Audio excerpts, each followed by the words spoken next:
Central Asia, with its vast mineral wealth, is rapidly emerging as a key player in the global mining landscape.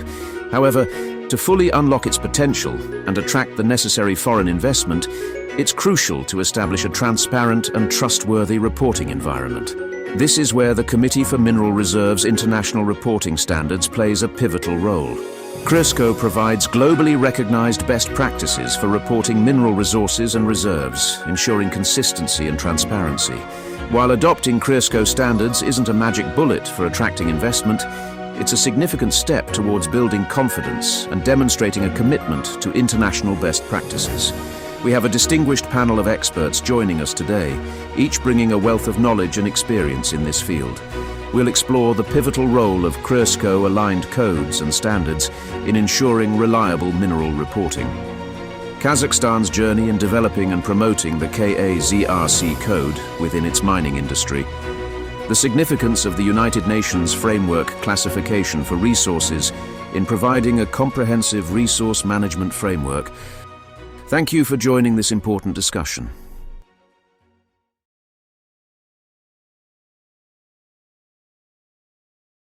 Thank you, everybody. I was going to be totally facetious and say to get to Paradiso, we need to go through Purgatorio.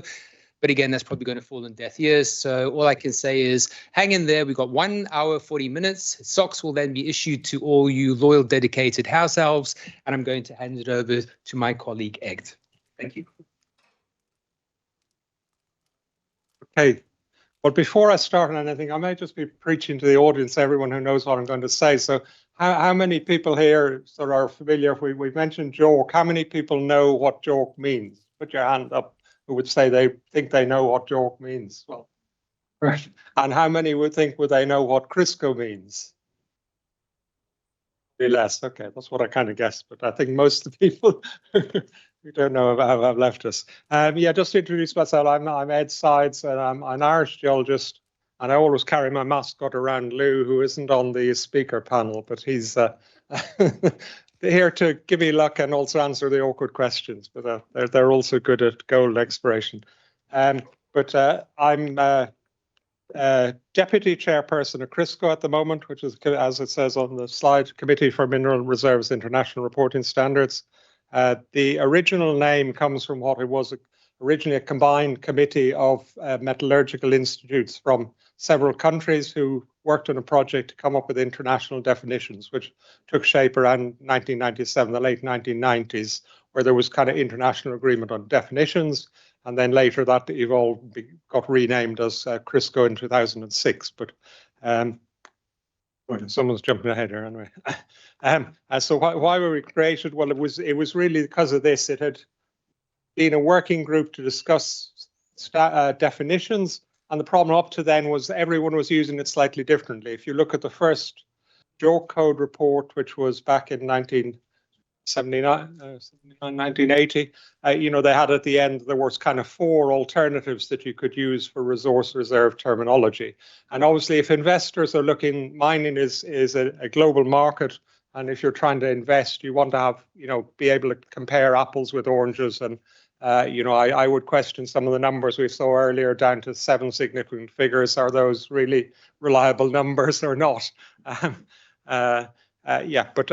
The figure on the right, which I think James showed in an earlier presentation, really summarizes some of those key definitions in one figure. And that's really evolved over since 1980 or 1989. I think the figure was first came in the JORC code, and essentially stayed roughly similar to that.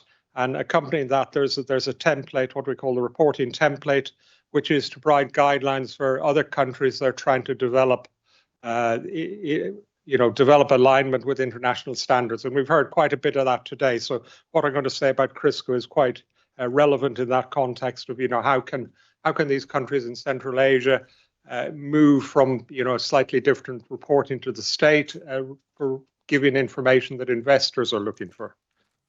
And then it's more than just this template and definitions. Sort of underlying everything, there are these 3 principles we have: transparency, materiality, and competence. And the standard definitions, as I said, and the template with sort of rules for public reporting. And in this context, the public reporting is termed disclosure of information, typically to investors. And it's really developed from incidents in Canada and Australia where investors lost a lot of money and felt they'd been misled by the companies. So then the general thing of market abuse is, everyone should be on a level playing field, and you should avoid kind of manipulation by company directors or insiders with inside information. And it's one of the key things is it's underpinned by professional competence and self-regulation. And in my role as chairperson of PERC is an association of 6 professional bodies in Europe, including Geology Society London, Institute of Mining and Metallurgy, and so forth, that you may have heard of. So it's really the professionals come together and reach agreement on these standards and try and then promote and encourage good practice. That if you see good practice in one area, try and adopt it. And again, the governance structure is well, that's explained in a later slide. But why is it necessary? Well, I touched on the issue of information for investors and preventing market abuse. That it's things like insider information. It's trying to make the same information available to the investors or to all investors, so one investor doesn't have a sort of an inside track. And you hear these situations of someone in the director's family suddenly investing a load of money in a company and then benefiting. You try to rule out those kind of things. And we've heard mention of risk quite a bit earlier. And so again, it's trying to also communicate. This is where the transparency and materiality comes in. Materiality is if something's significant, if the project is right next to a national park, or actually part of it is in a national park, you should declare that right early on, because the country or location may not allow development mineral projects in national parks, or if they do, special constraints would be required. So things like that are relevant, and from the very earliest stage. And then this is the current membership of CRIRSCO. It's 15 organizations around the world, which are referred to as national reporting organizations. In terms of Central Asia, Kazakhstan, which we're going to hear about in the next presentation, and Nikolai is going to explain how they adopted a CRIRSCO-aligned code and standard. And you'll see PERC in Europe is the one I'm a chairperson of. But surrounding Central Asia, we have Turkey, Mongolia, and Russia have also adopted CRIRSCO-aligned codes. And moving on, well, sorry, there's the familiar JORC in the bottom right, which has been mentioned, but I think it's so widely known because it was one of the first that came there, and then people got used to that. But I think now people just use the label without necessarily fully understanding what that means. And just to highlight, in fact, that the fact that at the moment, if you're using JORC, you're using one of the most outdated CRIRSCO standards, because it is in the process of being updated, but that's been a slow process. But this is just showing the list of all the standards of the 15 members, when they were last updated, and what version of the CRIRSCO template are they based on. And the NRO is the National Reporting Organization. And we'll probably discuss later, why do we need all of these? But one thing that happens is sort of best practice leapfrogs. So PERC, I think, was one of the first that sort of made more specific. There'd been a long time requirement to include discussion of environmental and social impact. But in PERC, we were sort of tasked with, by CRIRSCO, of putting more emphasis or making clearer the link with ESG in the reporting of resources and reserves. Okay. And then this is the organization. I'm a member of the Global Committee, and PERC is the European organization, as mentioned already. We have professional organizations under that. And then the mining professionals are the members of the professional organizations. And we heard CP mentioned earlier, competent person, and in Canada is sometimes referred to as qualified person or qualified professional. And the requirements to have a particular technical qualification for that industry, be a member of a recognized professional organization, and have relevant experience on what is the work that's been done and what is being reported to the public. And then we're going to touch on the last presentation this afternoon on the UNFC, which is a slightly different system. But people think that's an alternative to CRIRSCO, but it's not. They're complementary. UNFC was United Nations Framework Classification, was developed as a complementary system, and I was a member. We had a task group. I think originally back they had shared definitions, but then UNFC expanded to be more than just minerals. So it covers a wide range of resources, whereas CRIRSCO is focused solely on the mineral resources. But if you have you want your JORC report or whatever, or your NI 43-101 report, this bridging document explains how you would generate what's called the UNFC class or the UNFC code from a CRIRSCO type resource. And then just to round off that CRIRSCO is, the importance of resource reporting in terms of minerals governance is recognized by the ICMM, their strategic partner, who have provided a lot of the impetus for helping CRIRSCO take on new members from around and expand CRIRSCO. So there we are.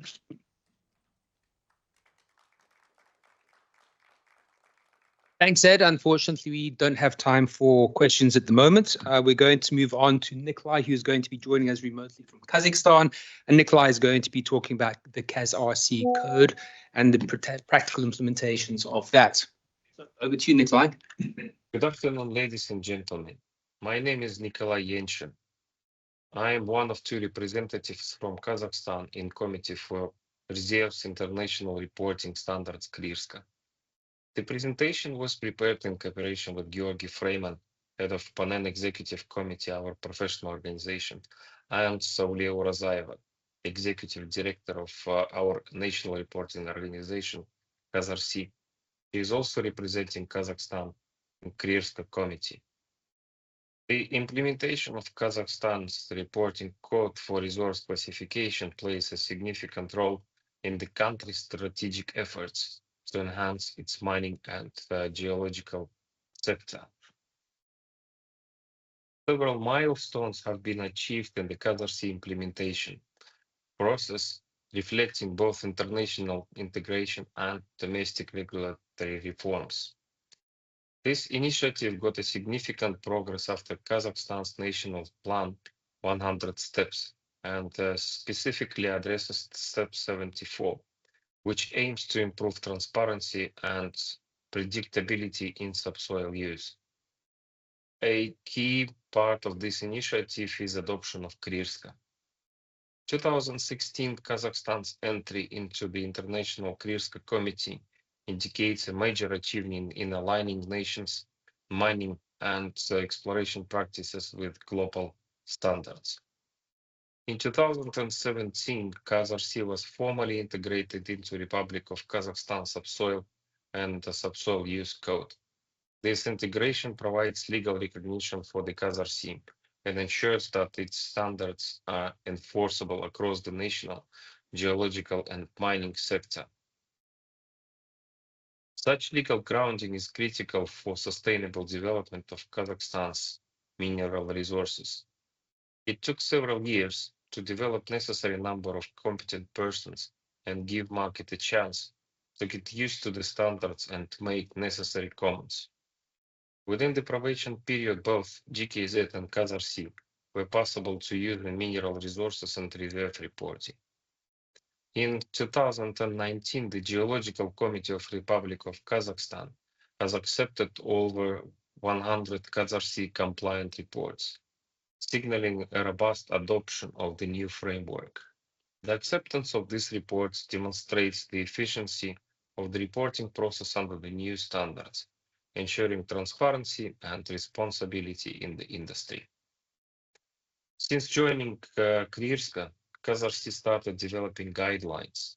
In 2022, the comprehensive guidelines for preparing KazRC compliant reports have been developed, facilitating a standardized approach to mineral resources and reserves classification. These guidelines serve as a valuable tool for professionals in the mining and geological sector. Same 2022, PANEN started a formal review process, further ensuring adherence to the standards. Following sufficient adaptation period from 2017, when the subsoil and subsoil use code was adopted, the KazRC should be used for new exploration and mining licenses. This requirement ensures that new projects adhere to modern standards for mineral resources and reserve classification from their foundation. However, for projects already in production before December 31, 2023, operations retain the option to submit either CASRC compliant reports or GKZ standard reports. As of November 2024, the professional organization PANEN has grown to 486 members. Same significant growth you can see on this graph from 2019 to November 2024. 178 reports were accepted by GKZ. You can see on the graph that number of reports is growing from year to year. 2024 demonstrates the fastest growth from 50 in 2023 to 112 in 11 months of 2024, owing Kazakhstani legislation change. CASRC Association, our national reporting organization, has 10 members. A recent addition to Kazakhstan is Solid Core Resources, previously known as Polymetal International PLC. The company listed on the Astana International Exchange AIX. Another new recent member is Kazakhstani Chamber of Mines that was established in March 2023. The Chamber of Mines represents the interest of mineral explorers, developers, and producers, promoting responsible mining, advocating for investments, and fostering industry collaboration with both Kazakhstan and international members. Last but not least is the ERG Exploration that was established to organize Center of Excellence for Exploration within quite a big mining company in Kazakhstan called ERG. A significant PANEN initiative to improve reporting quality was enrolled under the title of Qualified for Mineral Reporting, QMR. In 2023, 105 competent persons had a membership. The QMR process means reapplying for the new status and pass through a comprehensive interview.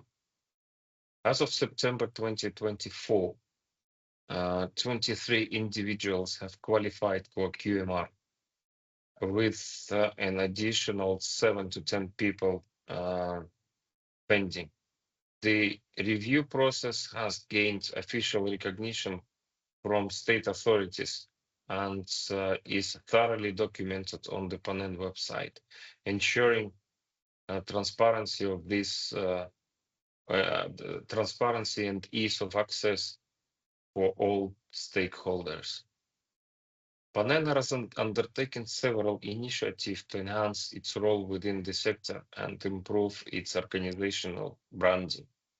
Through an open contest among its members, PANEN developed a new logo symbolizing the association's fresh identity. In tandem with this, the rebranding, a new three-lingual website, Kazakh, Russian, and English, was launched. This website introduces a web-based procedure for onboarding new members, streamlining the membership process, and fostering inclusivity within the organization.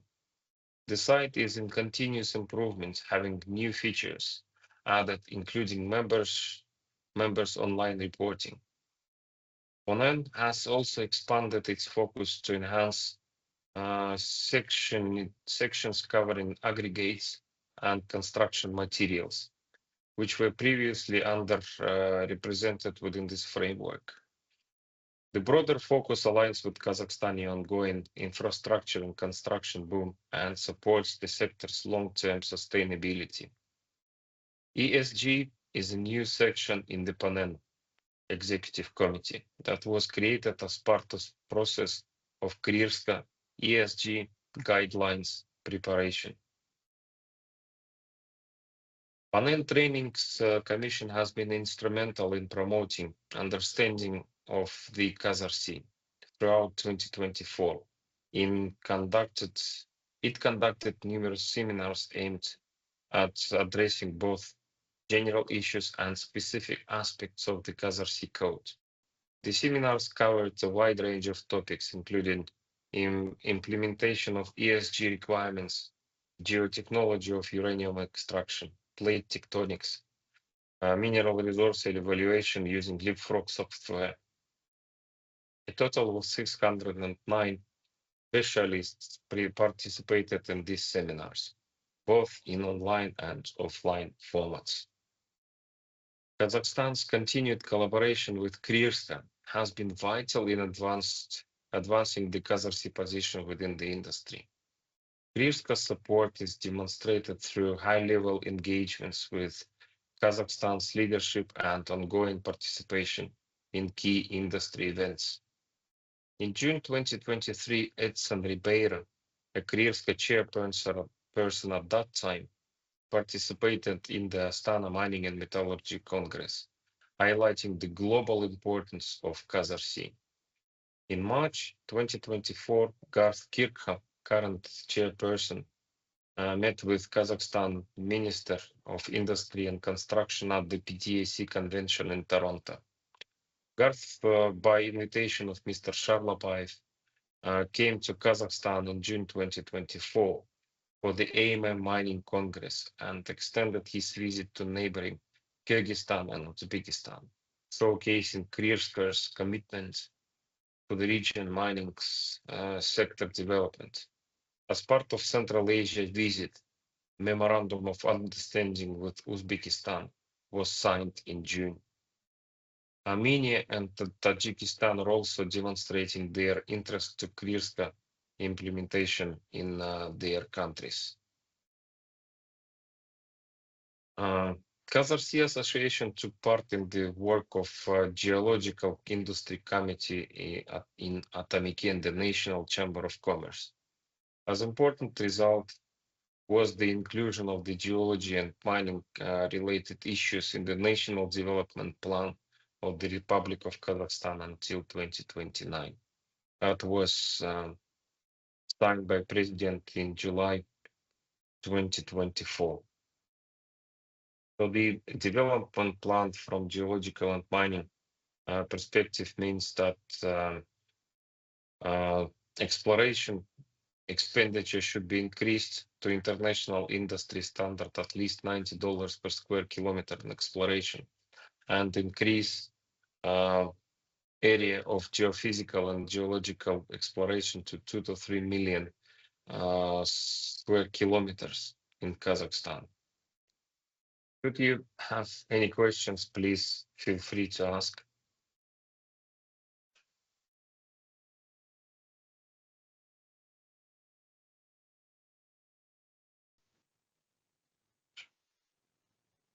Thanks, Nikolai. Hope you are feeling better. Okay. And now we're going to move over to Tracy from SLR, one of our sponsors, and she's going to be giving us some practical examples of the implementation of CRIRSCO codes in Central Asia. Good afternoon. Thank you very much, Mark, for the introduction. As noted, my presentation is on the practical application of CRIRSCO codes in Central Asia, and this comes largely from my experience of working within the Central Asian region, with particular reference to Kazakhstan, where I've worked as a consultant on and off on projects for over the last 20 years. So CRIRSCO codes are used for projects located in Central Asia, as we know. And from an international consultancy point of view, we generally see about 75 to 80% of our clients wanting to report to the Australian JORC code that we can see up here. I've listed which ones that we see most often. 15 to 20% of our clients say that they want a Canadian CIM report, and less than 5% ask for European PERC code reports. Some other reports are obviously the Kazakhstan KazRC that Nikolai has just mentioned, and it's the only country in the region which has its own CRIRSCO code. Obviously, if we widen out the area, we include Turkey, where we've got the UMREC code, and we've also got in Mongolia the MRC code. So choosing the appropriate code is related to investment and also to regulations. And global lending institutions are familiar with all of these codes. The CRIRSCO code and the professional bodies which uphold these codes give comfort to the international investors with a standard of a reporting that they're actually familiar with. The CRIRSCO code, the large percentage of the JORC and CIM reports requested in the region reflect not only where investment comes from, but also what is perceived as a requirement. So often we hear clients saying, I've been told that I need a JORC report, or I need a NI 43101 report, which is for CIM. In Kazakhstan, the majority of KazRC reports have been undertaken by local consultancies rather than global consultancies or international consultancies. But now with the KazRC becoming a regulation, this may change.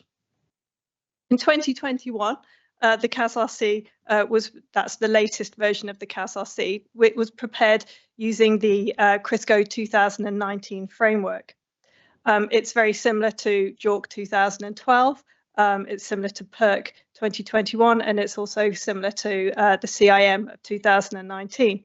And although these jurisdictions do have their own CRIRSCO codes and their own requirements, these requirements are quite subtle. And the CRIRSCO International Reporting Template, as Ed has already mentioned, was updated this year in 2024, and JORC is eagerly awaited for update possibly next year. So JORC is being used as a regulation for reporting. As Ed said, it's probably the oldest report that's being used, and it's used for regulation reporting on the ASX, but also other stock exchanges. It's probably the most well known. And for example, as we noticed, as we heard this morning, that Navoi recently used JORC mineral resource reporting actually for reporting their mineral resources and reserves on their debut on the LSE. The CRIRSCO codes are important for providing information to potential investors and promoting international best practice in reporting of mineral exploration, mineral resources, and mineral reserves, using the principles of transparency, materiality, and competency, and thus attracting the confidence in jurisdictions which foreign investors may not be familiar with.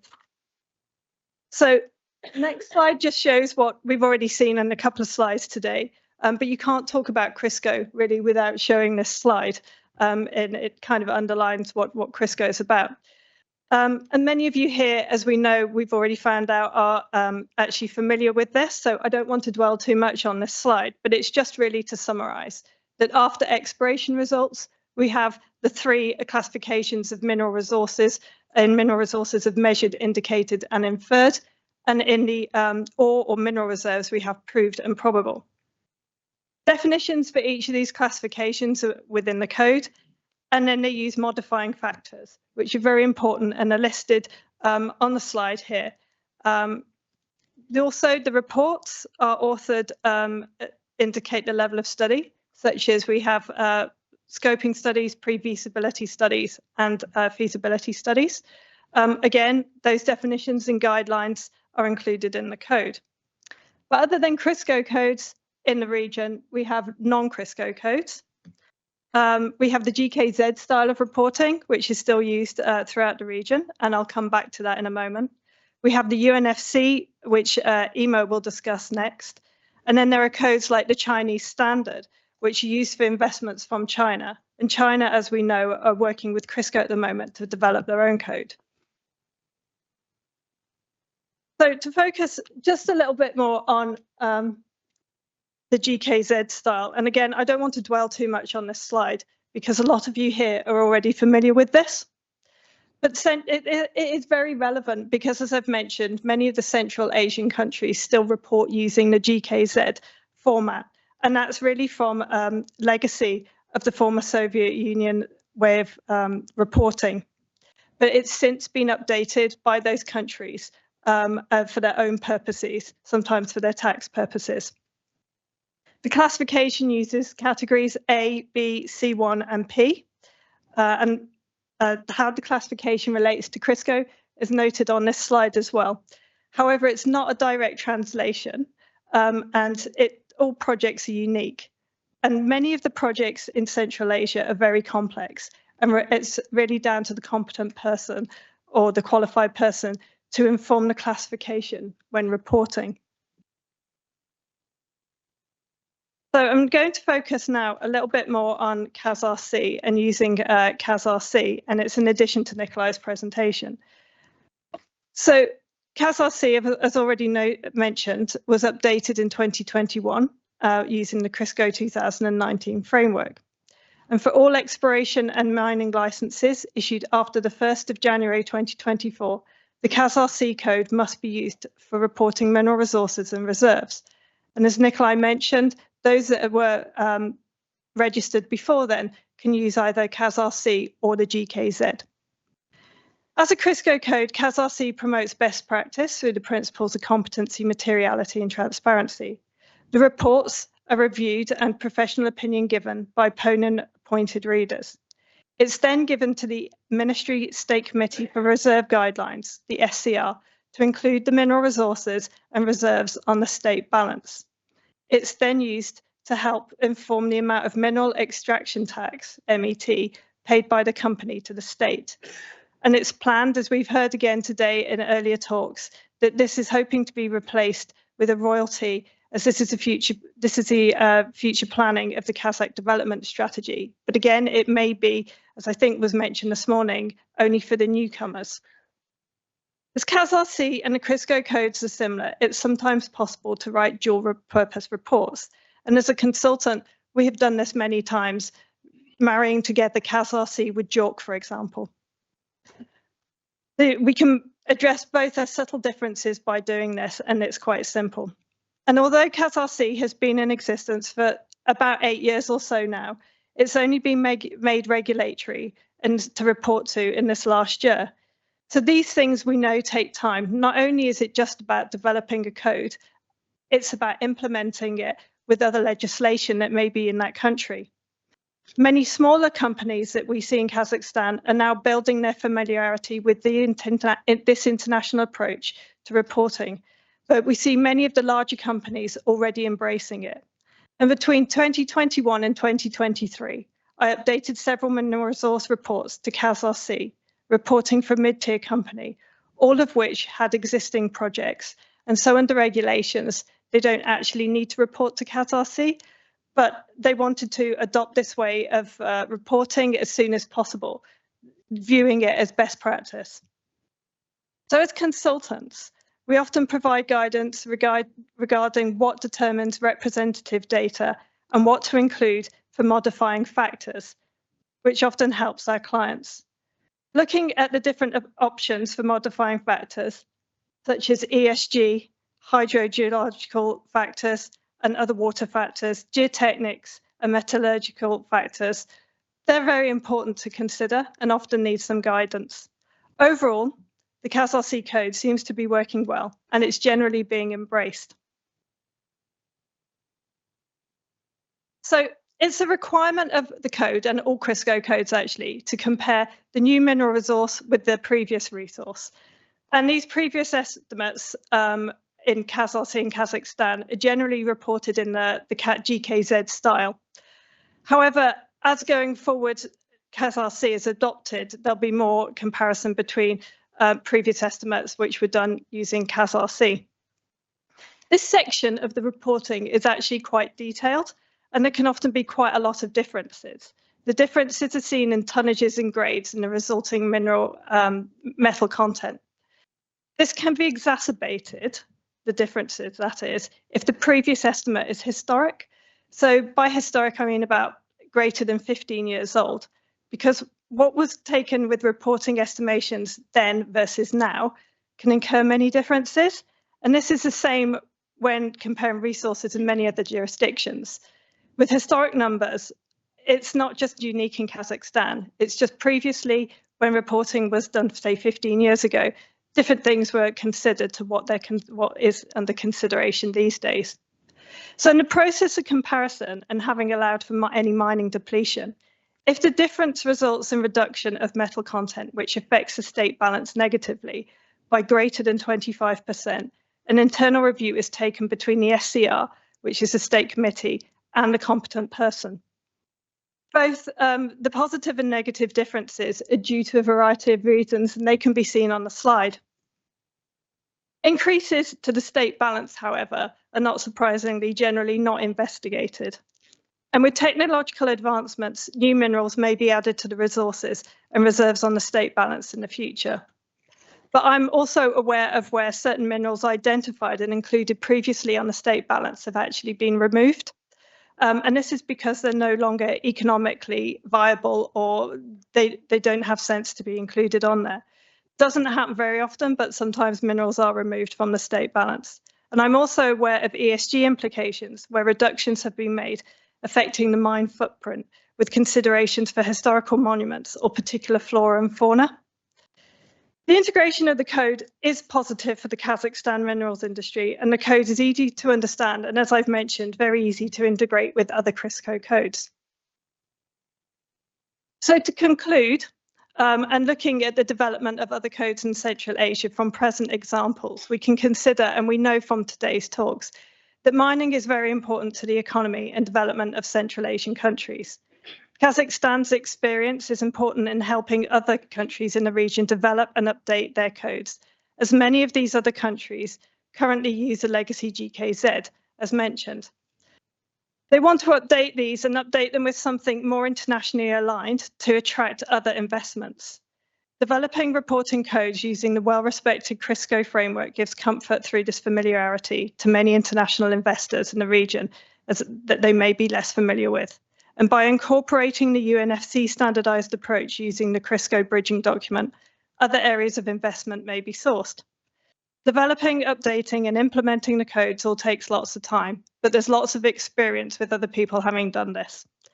And maybe a code which is a regional code rather than a country-specific code could be investigated for this area. Thank you.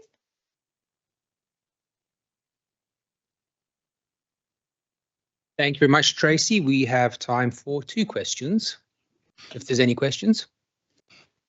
Nope, I guess everybody is just, let's tick it down so we can move on very quickly. So our last presenter, who will be talking about the tiger in the room, which has been mentioned a few times, but not in any degree of anger, is UNFC, which for those of you investing using government money will need to become very familiar with. So over to you. Thank you very much, Mark, and to all the other speakers for lining this up very beautifully for me. So my name is Emer Didi, and I'm a geologist at the British Geological Survey. But actually today I'm kind of talking to you on behalf of the UK International Centre of Excellence on Sustainable Resource Management, which is an awful mouthful. And it is actually the UK ICE SRM. So that is what I mean when I am talking about this. And this is something I'll talk a bit more about. So I guess first things first is that we have a real need now internationally to have a much more increased risk, to think more holistically about our mineral resources and how we manage our resources. This is particularly obvious at the moment in the EU, which I will discuss a bit further. But it really means that there's kind of new ways of thinking, and perhaps some frameworks and classifications are needed, or that we are using frameworks that exist to have a better understanding of what the resources we have available to us. And there's 2 particular tools. So there's the UNFC, or the United Nations Framework Classification for Resource Management, which most recently was updated in 2019. And this is part of the United Nations Resource Management System. So it sits within this, and you can see that there's a whole pile of different principles there, and the UNFC sits within this. But you can see that it's kind of beyond what you would maybe necessarily expect from a CRIRSCO code. It expands much more widely than that. So UNFC, this is what it looks like. I would say their color combinations aren't great personally. I suspect it wouldn't pass a red-green color blind test, but essentially it works out in this block model is what you develop. And it is a system whereby you can classify mineral resources according to different levels of confidence on 3 different axes. So the first one, is there a pointer? I don't want to turn this off. Hopefully, if I turn this off, I'm very sorry. Yeah, a pointer, excellent. So down here you have, which doesn't work on the screen, never mind. On the G-axis, you have your degree of geological confidence. So essentially, 1 is most confident, 4 is least confident. You then have your F-axis, which is your technical feasibility, how technically feasible it is. Again, 1 being your highest level of confidence, 4 being your lowest. And then what's of real interest, particularly to policymakers, is the E-axis, which is your environmental and socioeconomic viability. So of course, you have to think about how much money you're going to make from a deposit, but it also incorporates that much wider ESG considerations that need to be thought about when developing mineral deposits. So like I say, it's a classification rather than a full reporting standard. And although there are some examples, for example, the Ukraine uses UNFC in its legislation, it's more likely that it's used as a tool for policy rather than a standard for a country entirely. That being said, PARC, which is UNFC basically across Africa, has been adopted very, very widely, and it is something that we do expect to see a bit more as I'll go along.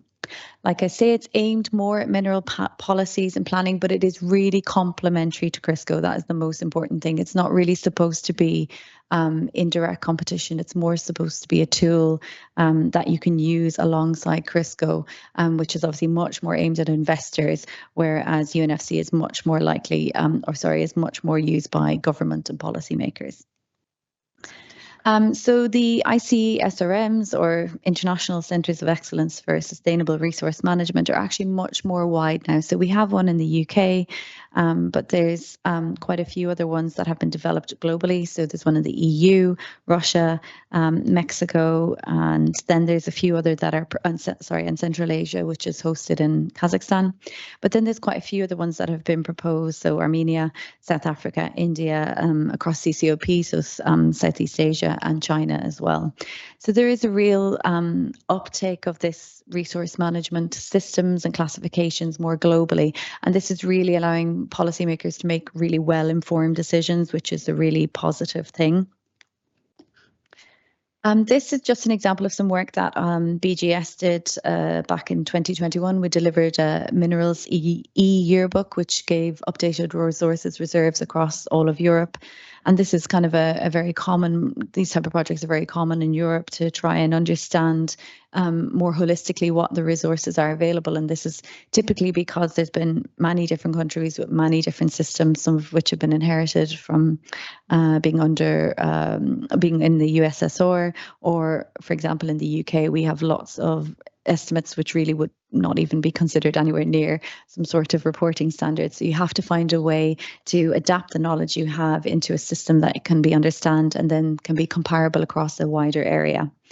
So it's been a really nice solution where you have a lack of harmonized data. And I just want to give an example that, that there are certain countries that are actually reporting their data now in UNFC alongside CRIRSCO, which allows them to gather that more historical data and give a more holistic view of what's available in country. And, why am I really talking about this? Why should you be maybe interested in understanding what's happening with UNFC? And the real issue is the Critical Raw Materials Act. And we, of course, are in a MINEX Eurasia conference. And so why would they be interested? But of course, we're now seeing so many alignments between different Central Asian countries and the EU. We've heard there's an MOU between Kazakhstan and the EU, and we heard earlier today that between Tajikistan and the EU there's a strategic relationship has been built. So there will be expectations around the use of UNFC more generally because of these relationships, because the EU has now decided that this is how they're going to expect data to be reported. So all the work that will be done under the Critical Raw Materials Act, so be that the strategic projects, of which there will be 170, all of that, and they will cover all across the supply chain, but all of those will each individually have to be reported under UNFC. And this is so they can do proper monitoring and comparison to really see how those projects are progressing and whether they're really making strides towards their circular economy objectives. One of the big parts of the Critical Raw Materials Act is that there now has to be much more exploration. A certain percentage of funding domestically has to be spent on exploration. And this is mostly managed, or at least partly managed, by geological surveys, and they all now have to report on UNFC. So it's becoming much more widespread. It covers also then risk monitoring and extractive waste as well, and where you're looking in historical mining areas and you're thinking about the waste management, UNFC is actually a really good tool where you can give it very low confidence, but at least you're able to kind of include it in the overall estimation and classification of, the resource management for that country. So like I say, we just wanted to highlight this, that it allows you to compare different projects. So it allows you to compare between things like hydrogen, renewable energy sector, minerals, and it allows you to kind of get a better feel for where we are. How this actually operates in reality, I think we will see in the next year to 18 months, and it will be really interesting to see how we're able to actually compare projects. I think that's something I'm very interested in finding a bit more about. It allows you to classify along the value chain, like I said. And then again, the really important thing is the alignment with the strategic. UNFC aligns really well with the strategic development goals, which of course then allows you to give a much better assessment on the environmental and social performances of the project, and allows that monitoring of projects over time. What's really important, though, is, like I say, it is a classification scheme. It's not legally binding in terms of getting your funding or having informing investors. But you can bridge between it. So there is a GKZ bridge to UNFC, which in terms of Central Asia is really useful because where it's tricky to convert from GKZ to CRIRSCO, where you have resources where you have less confidence, you can relatively easily convert it to UNFC, and that document was published, I believe, in 2010, and that's widely used, where partners need to. There is a bridging document available. And then there is, of course, all the CRIRSCO bridging documents, which get updated very regularly. So it's very easy to convert all the data you have, be that from very reliable sources of data that are CRIRSCO compliant to those non-CRIRSCO compliant data sets. It allows you to get a much more holistic view of what your mineral resources are. The UNEC just wanted to highlight, they asked me to highlight that they can do training, and if people are interested, they are specifically around the strategic projects, they can do training, but they're very happy if people are interested for them to get in touch. And this was just some other, I think I possibly have said all this, but just that there are these ad hoc task groups, and they do update, and if there are problems, of course, they would always ask that you let them know if you come across anything. I've mentioned that there are these bridging documents that already exist between the CRIRSCO documentation, the GKZ documentation, and the UNFC. And the overall plan is that we will have a much better understanding of what the oil resources are, which of course allows for much better and better informed mineral resource planning. Just to finally highlight that these are very complementary systems. The strategic projects will be using UNFC, so it is in your interest to at least have an understanding and to have a think about how this can be used.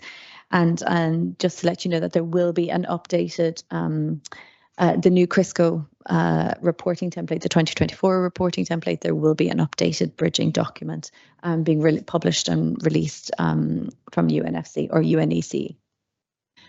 They'd like me to let you know that there is a resource management week in 2025, and that if you have any questions that you can scan that or you can just Google it. And with that, I think I'm finished. Thank you very much. Going to go for panel. Yep. Well ahead of schedule. Yeah. Thank you very much. That'll be last talk of the day. Okay, are there any questions specifically? Or I think, if no one objects strenuously, let's move directly into the panel. And I will keep it at the 20 minutes. So it means we've got an extra 5 minutes so we can go for socialization. So if the panelists can please proceed to the front.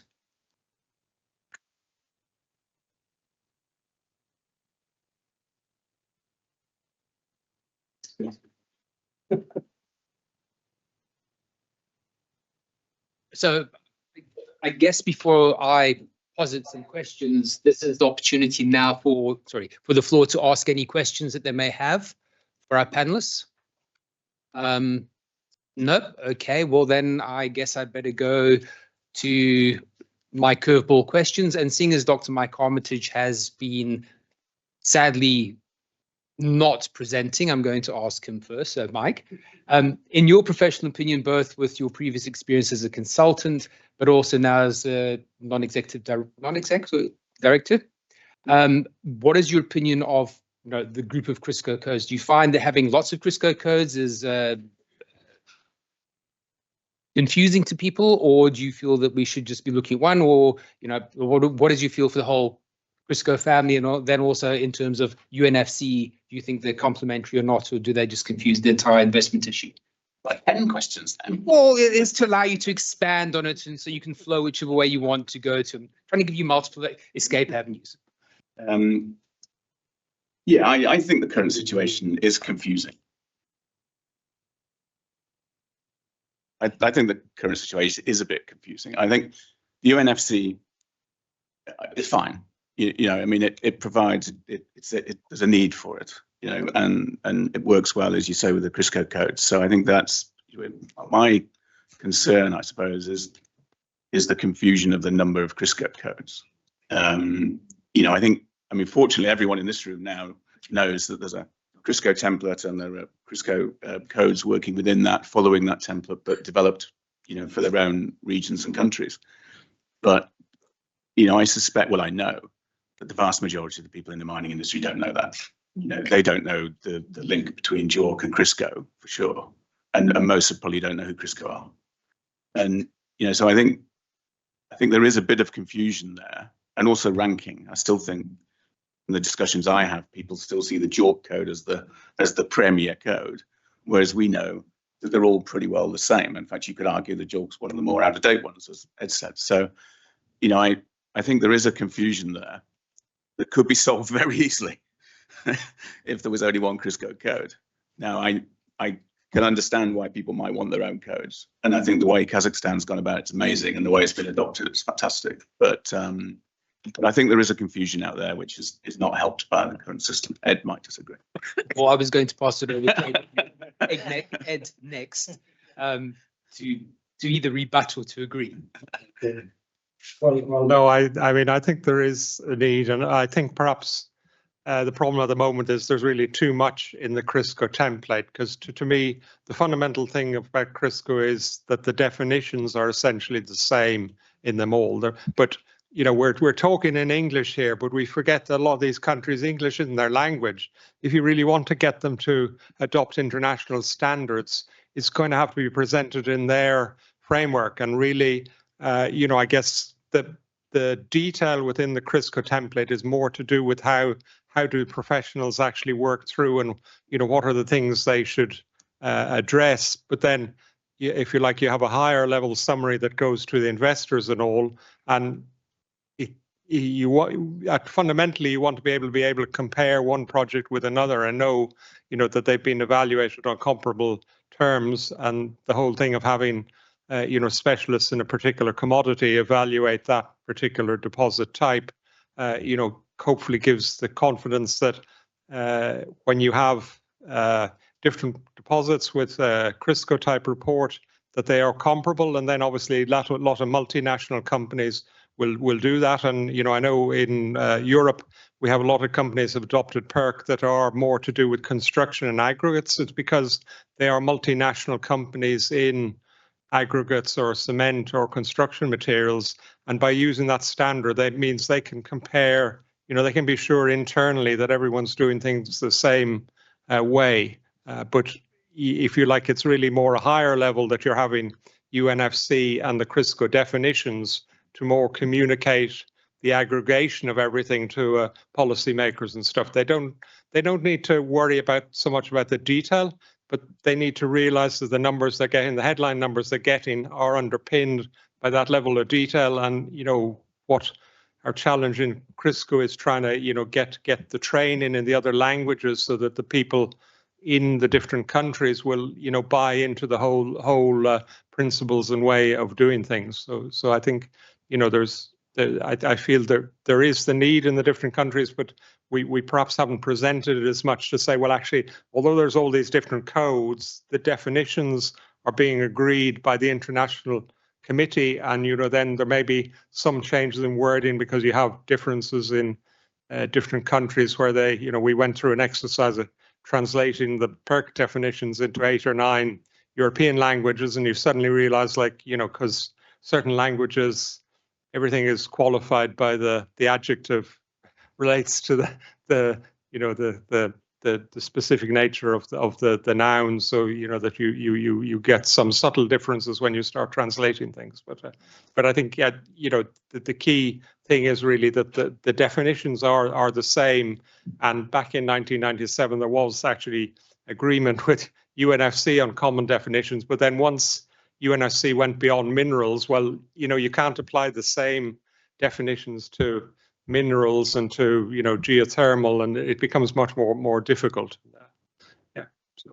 Well, moving on from that, seeing as we've had two English-speaking people talking about this, Nikolai, what's your experiences of this? Did you find, from a Kazakh point of view, it's been beneficial to have a CRIRSCO code in terms of the FI, or has it been something that you guys have had to really work with the government, GKZ, to sort of have a mental shift in that? Let me come back to that previous question just very quickly, and why we decided to have CRIRSCO rather than take somebody else's code. Number one is we need CRIRSCO. Just it's like English is widely spoken around the world, just to communicate between different nations and languages, etc. Same thing is CRIRSCO for us. It's like you speak to people and people would understand what you're talking about. Whereas why there are so many codes now, everybody is trying to implement it into the local system. And this is not because we wanted to have separate code. This is because the process itself is much easier to explain whilst you involve people in preparation of that code, into preparation of the legislation around this code. This is the answer, and this is the opinion from Kazakhstan on why we have another number 10 in that role at that time. For GKZ versus CRIRSCO and current reporting side of things, it is much easier for companies that have international financing and funding to create only one report rather than have double reporting, dual reporting system, where they have to report to GKZ and prepare reports to one of CRIRSCO standards. And Tracy was absolutely right that this is pretty easy to change your front page on the report and have it JOG or CRIRSCO, which doesn't really have a significant difference, if at all. Because as Ed mentioned, that the fundamentals are pretty much the same, and we have same symbol number one in across the reporting codes of CRIRSCO. So this is pretty convenient way for people to report and raise money in international markets. Okay, thanks very much. I guess some free time before I start throwing the next question. So maybe Emir, from a government and governmental type of point of view, and then sort of moving on to Tracy, seeing as you did a few more than just sort of CRIRSCO, if you can maybe add some commentary as well from your side, please. So from a governmental point of view, so just in terms of what work the BGS has been doing, we've created a national inventory of our mineral resources, and we suffer greatly in the UK from having enormous amounts of data that and historical estimates that really do not align with anything. But I feel that UNFC has been really valuable in allowing us to characterize the historic data, and then it allows it to be comparable with the data we've converted from CRIRSCO to UNFC. So I feel that there is a real place for UNFC, which is very distinct from what you have with CRIRSCO. And I think that's the really important thing to kind of note there, that there is a real different complementary role for it. In terms of other countries, because there is the possibility to, I was thinking, other Central Asian countries, because you can convert the GKZ data to CRIRSCO, it does mean that you can have perhaps a more investor-focused data set for your mineral resources. But if you're trying to really think about the policymakers, UNFC kind of allows that bit more flexibility. And then the other thing I will just say, which I didn't really touch upon in my talk, is when you actually think about the geology, which is what I think about most of the time, is when you are, one of the, I think the failings of CRIRSCO, is that it is quite rigid, and it doesn't really allow you to expand upon the other metals that are in a deposit. It doesn't really give you much indication. So for example, we saw some really nice examples of the gold projects that were presented earlier. But, you know, I posed the question in the break, you know, have you looked at the selenium? Have you looked at the tellurium? I appreciate it might not be quite the right geological deposit type for it, but, you know, have you thought about what other metals might be in there more widely? And there isn't, to me, well, in my understanding of CRIRSCO is that there isn't a way of kind of indicating that those exist, whereas under UNFC you could have very low confidence, very low feasibility, very low economic viability, but you would still know that there was the potential for certain critical minerals. And I think that is one of the things around critical minerals, is that a lot of them aren't that critical, they're just not very well reported. And I think UNFC is perhaps one way that allows us to understand the bigger resource budget, or the kind of metal budget within a deposit. I think that's one very strength of it. Yeah, I actually agree with what you're saying there. There isn't much flexibility in reporting for other minerals. Ed and I were talking about this last week as well, and Ed mentioned it earlier, that if there's something that comes back from the smelter, you know, it's a smelter credit, that's sometimes not actually included in a resource. So it's not actually by whatever's reported in the CRIRSCO code. But I also agree with Mike that maybe there are a few too many codes that it does become a bit confusing sometimes which ones to use. And certainly, you know, when clients come to us and they say, I need a JORC report, they don't actually really know what it is that they need it for. They've just been told that that's what they need. And then it's down to maybe like the consultants and other people that can offer guidance to actually explain to them what it is that they need it for and help them guide them through that process. But like then, you know, for KazRC, they do need their own code in Kazakhstan, and it has worked like really well. So there's kind of swings and roundabouts for it. There's, you know, pluses and minuses. Like there are maybe too many codes, but on the other hand, like some jurisdictions, they want their own code, and they need their own code to talk to maybe tax legislation and other things as well. Okay. On that, now we've talked a bit from our side.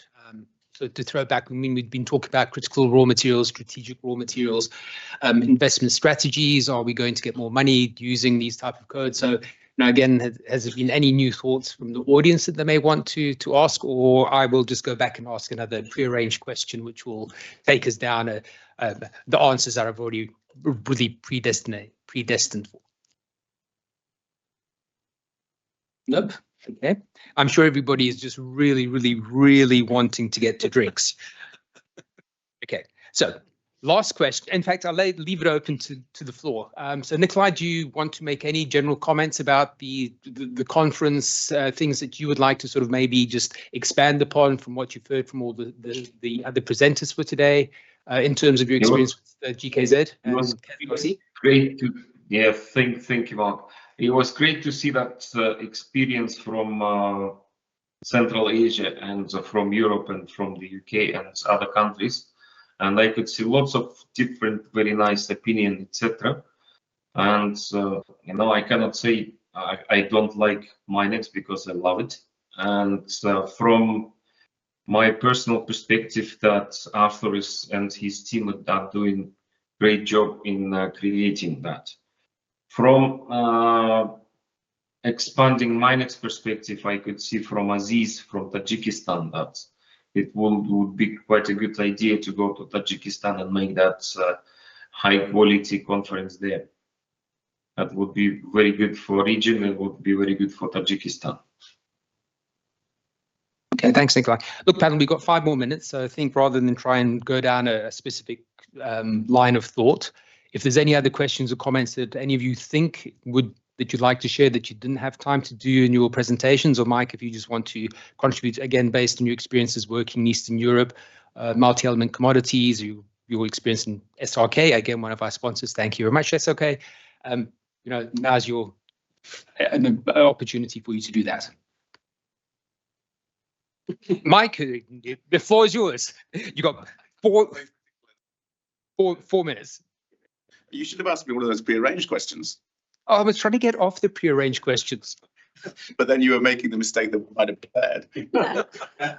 Okay. Fool me for thinking people are actually going to prepare the questions. Okay, Mike, if you don't want to, we can always do one of the prepared ones. Just a point on MINEX, perhaps. MINEX, as I was chatting to Arthur, I think it's 20 years now since we started MINEX. And, despite obviously not being in Moscow now, it just seems to have gone from strength to strength. And it was, the original idea was that it was going to be the Russian equivalent of PDAC. That was the template that, we had in mind. And, to see the way it's developed, despite the challenges it's had, and particularly the way it's been embraced in Central Asia, I think it's amazing. Anybody else? Because I honestly think, to be as the current chair session, that maybe we should consider moving out for more social discussions, where it's going to be a lot more easier to interact one-on-one rather than sitting listening to more boring technical stuff. Okay, I think listening to my voice is boring, and I can see everybody is just like, okay, when is he going to finish? There's cold beers waiting for us. There's maybe some, Sauvignon Blanc or, Merlot, and then you could actually tackle that person you've really been wanting to talk to. So, seriously, unless there's any other things, I would, if Arthur is round. Please feel free. I said, you got something to say? Please say it. No, it's just going to, what's the purpose of all this? And obviously, places like MINEX is great to get dialogue between people. But I've always seen one of the fundamentals of the CRIRSCO definitions is communicating risk. And I often point out to people that the terms proved and possible were originally introduced by Hoover in 1909. So that work of communicating risk has been around since then. I think what all the codes perhaps fail at the moment is, we have all these 2030, 2050 targets, but the time element isn't communicated. It'll be there in the detail underneath, but it's not being captured in these databases and stuff. Just having a UNFC classification doesn't end.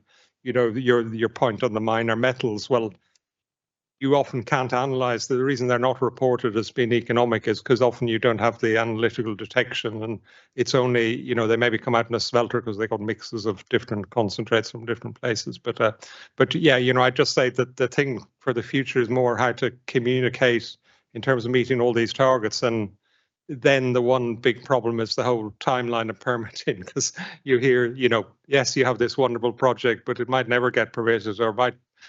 Lots of the major copper deposits you look at, some of them installed for 20, 30 years. There are lots of known copper resources around, but for various reasons, and often it's more the environmental, social aspects. So I guess the whole increased focus on sustainable development at least is paying more attention to those aspects. Whether we'll solve them, I don't know. But well, we've now basically got to 5 minutes to, and seeing as we're now bang on time.